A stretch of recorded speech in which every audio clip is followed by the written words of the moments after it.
Good afternoon to everybody. Good good afternoon. Afternoon. Okay, कल हमने क्या डिस्कस किया था? वोट्स के बारे में। और दूसरा हमने क्या कहा था? दूसरा बोलते कि बाकी सबसे राइट्स पूछ के आना, क्या उनको पता है राइट्स के बारे में, राइट्स क्या होते हैं। राइट्स क्या होते हैं? तो पहले आप बताओ, आपको पता राइट्स क्या होते हैं? हमें पता तो नहीं था पर अब पता है। हाँ, क्या है राइट्स? फंडामेंट्स राइट्स खड़े होके सर। बैठ के बता दो।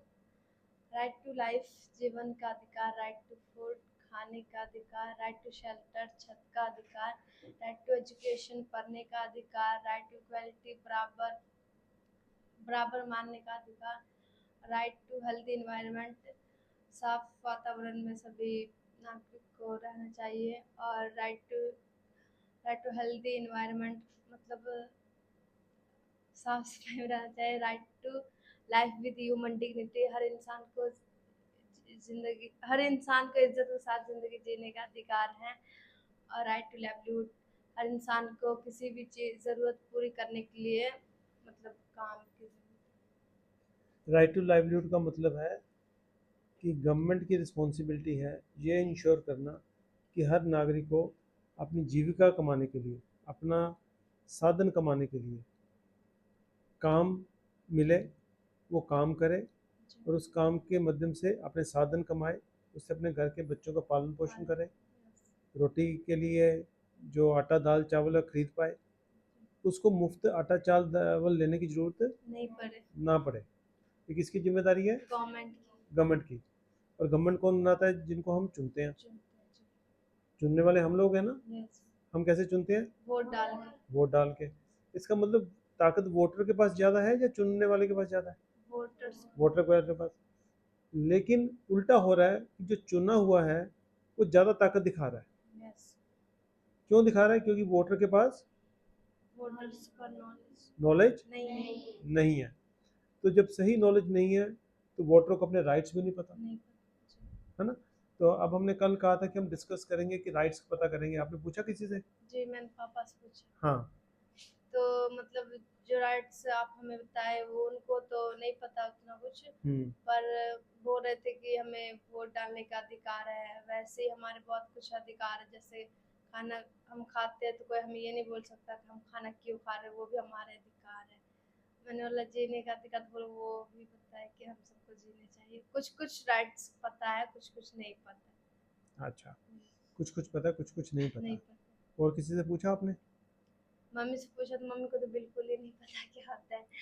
भैया भैया को ही पूछा तो भैया भी वैसे ही बता रहे थे कि हमें खाना खाने का अधिकार है, और हमें किसी से बातचीत करने का अधिकार है, हमें वोट डालने का अधिकार है, मतलब अलग अलग तरीके से बोल रहे थे, पर ये फंडामेंटल राइट जो मेन है ये नहीं बता रहे। नहीं पता। नहीं बता उनको ये भी नहीं पता होगा कि गवर्नमेंट की जिम्मेदारी है राइट्स देने। रहे। जी नहीं पता। उनको ये भी नहीं पता होगा राइट्स का वोट के साथ क्या लिंक है।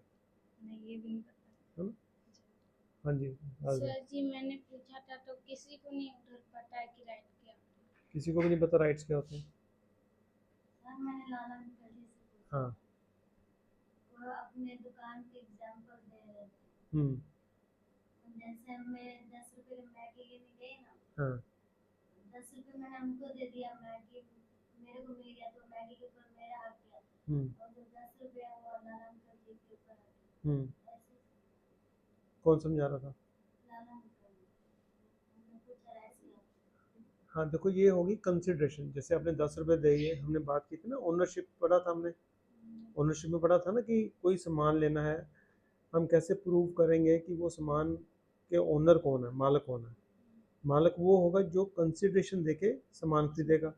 जो पैसा देंगे उसको कंसिडरेशन बोले थे, ये हमने याद है ना कोई किया था।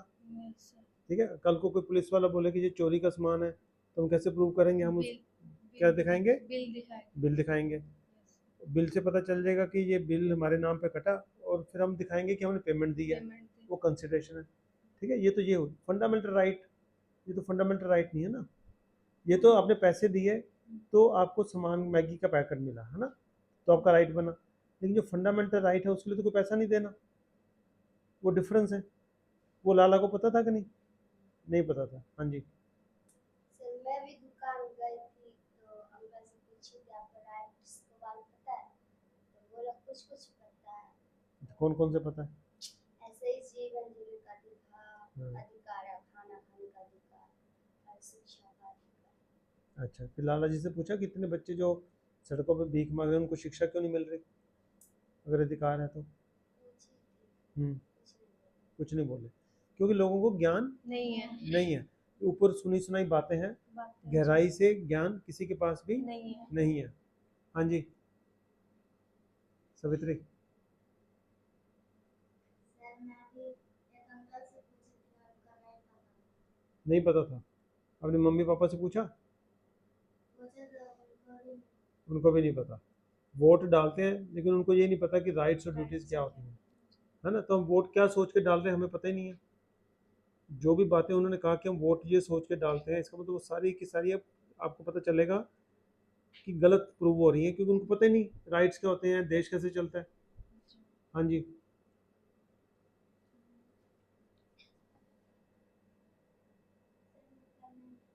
तुम कल नहीं आई थी, आज आई हो?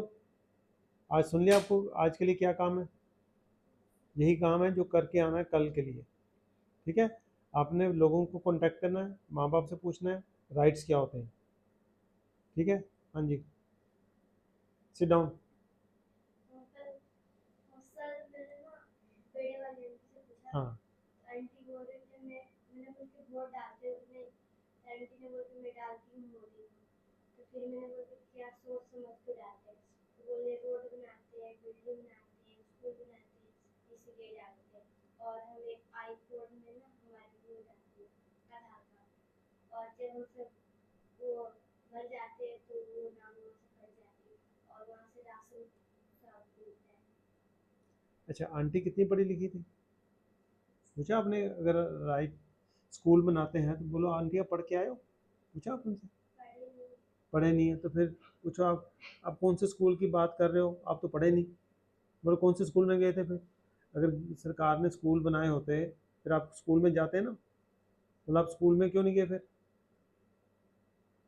कुछ भी लोग बातें करेंगे, आपको ये समझना है कि लोग कुछ भी बातें करेंगे उनको असली बातें नहीं पता। अब वो कह रही है कि स्कूल बनाते हैं, तुम कह रही हो आंटी पढ़ी नहीं है, तो स्कूल का आंटी को क्या लिंक?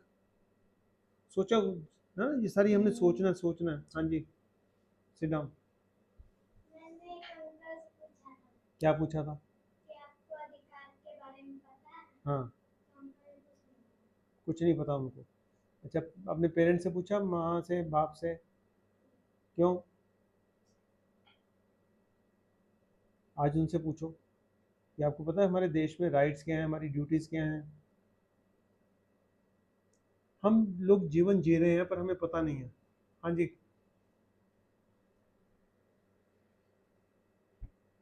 मैंने भैया से पूछा भैया से पूछा था, क्या पूछा था? अधिकार। फिर क्या भैया ने बताया? जीने का अधिकार। उस भैया ने ये नहीं बताया कि मैं तुम छोटी हो मेरे से, मैं तुम्हें डांट सकता हूँ, उसका भी अधिकार मेरे पास, ऐसा तो नहीं बोल दिया कहीं भैया ने? नहीं बोला, ठीक है। फिर जीने का अधिकार, जीने का अधिकार क्या होता है, कैसे समझेंगे इसको, पता है आपको? हम्म। फिर राइट टू लाइवलीहुड नहीं मिलेगा, लोग पैसा नहीं कमा पाएंगे, पैसा नहीं कमा पाएंगे, खाना नहीं लेके आ पाएंगे, भूखा इंसान जिएगा मरेगा? तो उसका जीने का हक खत्म। तो राइट टू लाइफ अगर बोल दिया हमने तो राइट टू लाइवलीहुड भी पता होना चाहिए। जीविका कैसे कमानी है? अगर जीविका कमाने के लिए सरकार साधन नहीं क्रिएट करती है, व्यवस्था नहीं क्रिएट करती है, तो भी जो लोग आत्महत्याएं करते हैं आर्थिक तंगी के कारण, उसके लिए अगर हम राइट टू लाइवलीहुड की तरफ देखा जाए, अगर वहाँ पर आर्थिक तंगी के कारण लोग आत्महत्याएं कर रहे हैं, तो क्या ये माना जा सकता है कि किसी न किसी तरीके से सरकार जिम्मेदार है? क्योंकि राइट्स तो सरकार ने देने थे। सरकार को पता होना चाहिए था, डीसी जो बैठी, जो डिस्ट्रिक्ट में डीसी बैठा है, एसडीएम बैठे हैं, हमने देखा ना एडमिनिस्ट्रेशन को टेरिटोरियल डिवीजन है, पहले कंट्री फिर स्टेट फिर क्या, फिर डिस्ट्रिक्ट फिर सब डिवीजन फिर, ठीक है ना? तो ऐसे डिवाइड किया रखा है। तो हर ऑफिसर को पता होना चाहिए कि उसके एरिया में कोई, हाँ क्या क्या हो रहा है, क्या हो रहा है, क्या नहीं हो रहा, कौन लोग परेशानी में है, उनकी ड्यूटी है जाके देखना। अगर कोई परेशान है, देखने को उसका राइट तो नहीं वायलेट हो रहा, उसकी रिपोर्ट बनानी है, उसके लिए साधनों का प्रबंध करना है, ये उसकी ड्यूटी है। यस सर, पर कोई ऑफिसर ये काम नहीं करता। नहीं करते। क्यों? क्योंकि वोटर को समझ नहीं है। हाँ, वोटर को समझने उनको पता है कि वोटर तो सिर्फ 5 साल में वोट डालेंगे, उसके बाद तो कुछ होंगे नहीं। चाहिए। इसीलिए सब कुछ सत्यानाश हो रहा है इस देश में। लोकतंत्र होने के बावजूद लोगों को लोकतंत्र का फायदा नहीं मिल रहा। नहीं मिल रहा जी। अब आप जब लोगों से इंटरेक्शन कर रहे हो, है ना, एक तो हो गया अपने पेरेंट्स से पूछना। जी। अब पेरेंट्स के बाद हम कह सकते थे कि हमारे पेरेंट्स अनपढ़ हैं इसलिए हम गरीब हैं, मान लिया। अब तो आप अपने घर से दूर दूर। लालों की दुकान पर जा रहे हो तो आपको पता चल उनको भी कुछ नहीं पता। हम्म, ठीक है। अब आप मोहल्ले की दुकान से थोड़ा और आगे बड़े बाजार की दुकानों पर चले जाना, वहाँ पूछ वहाँ लेना, पे नहीं वहाँ भी नहीं पता होगा। तो कितनी बड़ी दुनिया है जिसको कुछ पता ही नहीं है, पता ही नहीं जी। और राजनेता इसका फायदा ले रहे हैं, इस अज्ञानता का, इस मूर्खता का फायदा ले रहे हैं। इसलिए अमीर अमीर, गरीब गरीब होता जा रहा है। और भ्रष्टाचार इतना बुरा हो गया इस देश का, इतना बुरा हाल है कि इंसानियत ढूंढनी पड़ती है भ्रष्टाचारियों के सामने कि इंसानियत तो कुछ कुछ तो ख्याल रख लो इंसानियत का। सबकी जमीर मर चुकी है। पैसा इतना महान हो गया है कि पैसे के लिए माँ बच्चों के बीच लड़ाई हो रही है, हस्बैंड वाइफ के बीच लड़ाई हो रही है, सब पैसों की खातिर। तो ये खेल इतना गंदा बना दिया, समाज को तोड़ दिया इन्होंने। ये तब तक सही नहीं होगा जब तक वोटर को वोट की अहमियत नहीं पता होगा। नहीं पता होगी। इसलिए वोटर की एजुकेशन बहुत ज़्यादा इंपॉर्टेंट है। 5 साल में एक बार ये एडवर्टीजमेंट डाल देना कि वोट आपका अधिकार है, वोट से देश परिवर्तन होगा, उससे लोगों को कुछ नहीं समझ कुछ आना। नहीं आता जी। जो एक्सरसाइज आप कर रहे हो, बाज़ारों में जा रहे हो, जो आपको मिलता है उससे बात कर रहे हो, उसके थ्रू आपको पता चलेगा कि कितने लोगों को कुछ पता ही नहीं है। पहले तो हो सकता है कि क्योंकि आप पढ़ते नहीं थे तो आपको पता नहीं होगा। जब पढ़ने लगे हो, आपको ज्ञान मिल रहा है, अब आपको पता चलेगा कि कितने और लोग हैं जिनके पास ज्ञान ही नहीं है, नहीं है जी। तो वोटें तो उनके पास भी हैं। तो अगर आपको ज्ञान मिल भी गया, जब तक उन लोगों को ज्ञान आगे नहीं डिस्ट्रीब्यूट होगा, उनको समझ आएगी? समझ नहीं आएगी जी। और जब तक उनको समझ नहीं आएगी, वो वोट समझदारी से डालेंगे? नहीं सर। अगर वो समझदारी से वोट नहीं डालेंगे तो समझदार बंदे चुनाव में जीते जाएंगे? नहीं। जब तक समझदार बंदे चुनाव में नहीं जीते जाएंगे, बेईमान बंदे जीते जाएंगे, तो बेईमान आदमी ईमानदारी की पॉलिसी बनाएगा या बेईमानी की बनाएगा? बेईमानी। बेईमानी की। बेईमानी अमीर को अमीर बनाएगा कि गरीब अमीर को को अमीर बनाएगा, गरीब को गरीब बनाएगा। गरीब रखेगा? इससे देश में सुधार ही नहीं होगा। नहीं होगा। तो अगर हमें सुधरना है, देश को सुधारना है, तो हमें ये शिक्षा क्या करनी पड़ेगी? फैलानी पड़ेगी। फैलानी पड़ेगी। एज फॉर सोशल हमारा क्या होता है? To think about others in the society, to help others in their। ठीक है ना, टू Yes। Think about others. तो अब हमें बाकियों के बारे में सोचना है, जी। और हमें ये भी सोचना है कि हमारा देश जो है उसकी उन्नति और तरक्की के लिए और हर नागरिक की तरक्की के लिए ये जरूरी है कि सही शिक्षा फैल जाए, ताकि वोट और लोकतंत्र का मतलब ये ना हो कि 5 साल में एक बार वोट डालनी। लोकतंत्र का मतलब हो कि हर पहलू पे, हर कदम पे, हर मिनट पे, हर सेकंड पे, हर घंटे में हम लोकतंत्र देखें वास्तविक हकीकत में।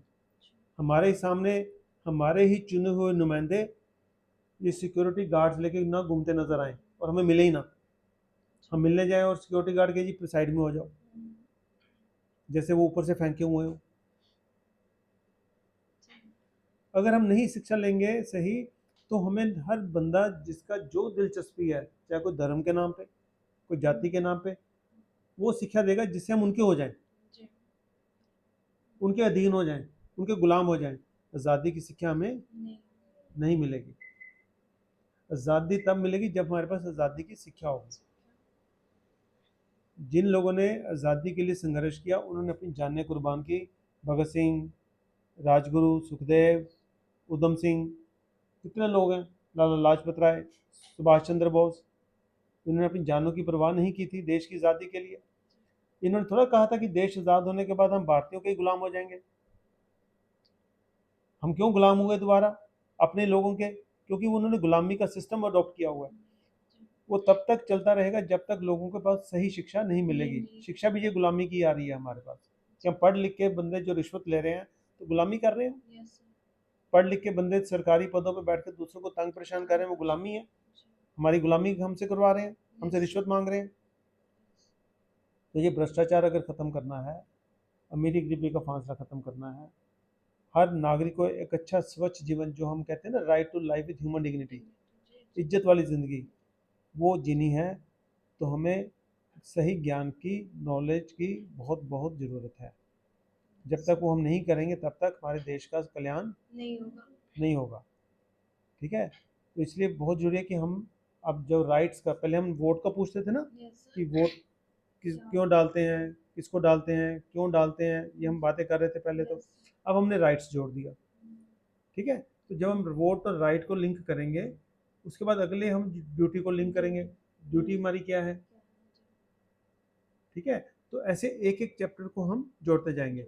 अभी हमने आज की डिस्कशन में ए फॉर एडमिनिस्ट्रेशन को भी छोटा सा यूज़ किया है कि अगर समाज में किसी क्षेत्र में किसी को प्रॉब्लम है, तो जो हमारी टेरिटोरियल डिवीजन है, country, state, district, sub division, तो वहाँ के जो अधिकारी हैं उनकी जिम्मेदारी है कि उस एरिया के लोगों के बीच सर्वे करना, देखना किसी को कोई परेशानी तो नहीं। पर ये करते हैं कभी? नहीं, करते ही नहीं है। ये अपने दफ्तरों में बैठ जाते हैं, एसी चला के, आगे से गनमैन खड़ा कर देते हैं और जनता को मिलते भी नहीं है। जाके तो क्या देखना, जो मिलने आते हैं अपना दुख प्रकट करने, उनको भी नहीं मिलते। ठीक है ना, तो आप लोगों को बताओ ये सारी बातें, लोगों को जागरूक करो, जितनी आपकी चर्चा होती है वो करो, ताकि लोगों को पता चले कि ये बच्चे क्या ज्ञान लेके आ रहे हैं। ठीक है, फिर उनको भी ख्याल आएगा, हो हमें तो कुछ पता ही नहीं है, शायद वो जागना शुरू है। फिर अच्छे नेता चुने जाएंगे, देश अच्छा बनेगा। तो हम सबको अपने अधिकार, राइट्स हमारे मिलने शुरू हो जाएंगे। तो मिल लेंगे अधिकार, तो हमारा जीवन भी ऑटोमेटिकली अच्छा हो जाएगा। ठीक है, तो ये आप वीडियो भी जो है सबको दिखाया करो, अपने दोस्तों, मित्रों को, रिश्तेदारों को बोलो कि ये वीडियो देखो, सुनो बातें, है ना, उससे उनको भी जानने का मिलेगा। ठीक है, आप ही टीचर बन जाओगे उनके। जब वीडियो देखेंगे, कोई बात उनको नहीं समझ आए तो आप उनको समझाओ, है ना। तो मिलजुल के हम सब देश को सुधारेंगे, अच्छा बनाएंगे। ठीक है, तो आज का काम यही रहेगा, घर जाके फिर से अपने राइट्स की बात करनी है। कोशिश करो कि 10-10 लोगों को कवर करो। ठीक है, 10 अलग अलग लोग, जैसे कोई दूध वाला आता है, कोई सब्जी वाला आता है, ठीक है, कोई फल बेचने आता है, या किसी से आप नमक दाल खरीदने जाते हो। ठीक है, अपने रिश्तेदारों से बात करो, कम से कम 10-10 लोगों से बात करो। ऐसे करके हम गिनती बढ़ाते जाएंगे। फिर जब आपके रिश्तेदार पढ़ लिख जाएंगे, थोड़ा समझ आएंगे, तो उनको बोलो कि आप आगे बात करो, उनको बोलो आगे भी पूछ के देखो। तो ऐसे गिनती बढ़ती जाएगी। ऐसे नॉलेज स्प्रेड होनी शुरू हो जाएगी, घर बैठे ही, है ना। हमें सड़कों पे तो जाने की जरूरत नहीं ना पड़ेगी इसके लिए। ये आपके ऊपर भी एप्लीकेबल है, शैली, मोनिका। ठीक है, सो हम ऐसा काम करेंगे। ठीक है, चलो आज का वर्कशॉप हमारी आज तक यहाँ।